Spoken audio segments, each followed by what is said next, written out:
Ratusan calon pelamar CPNS mendatangi kantor Pos Palembang di Jalan Merdeka untuk mendapatkan elektronik materai. Lantaran dari aplikasi yang tersedia sudah tidak bisa diakses. Kantor Pos Palembang di Jalan Merdeka dipadati calon pelamar CPNS. Kedatangan mereka untuk mendapatkan elektronik materai sebagai salah satu syarat untuk mendaftar sebagai CPNS. Meski sudah mengantri, namun elektronik materai tidak bisa didapatkan. Hal ini menurut pihak PT Pos Indonesia, lantaran terjadi kendala di server Peruri.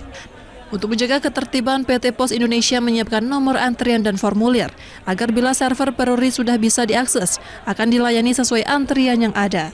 Anak salah seorang calon pelamar CPNS mengaku ikut mengantri di kantor pos sejak pagi. Namun demikian dirinya tetap tidak mendapatkan nomor antri dan harus mengulang besok. Terjadinya kendala ini itu bukan dari internal kami, tapi memang dari servernya Peruri. Untuk menanggulangi itu, untuk menjaga ketertiban, yang pertama kita sudah memberikan nomor antrian untuk pembelian. Yang kedua kita juga memberikan formulir untuk ditulis nama dan email dan keterangannya, sehingga ketika nanti servernya dari Peruri sudah bisa kami akses, maka antrian itu akan dimulai dalam hal pembelian layanan e-materai.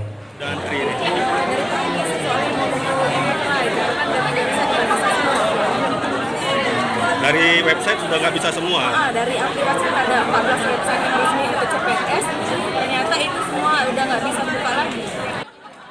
Membeludaknya pelamar CPNS untuk mendapatkan elektronik materai di kantor pos ini sudah terjadi beberapa hari ini, lantaran di aplikasi yang ada sudah tidak bisa diakses. Dari Palembang, Mamang Irawan, iNews melaporkan.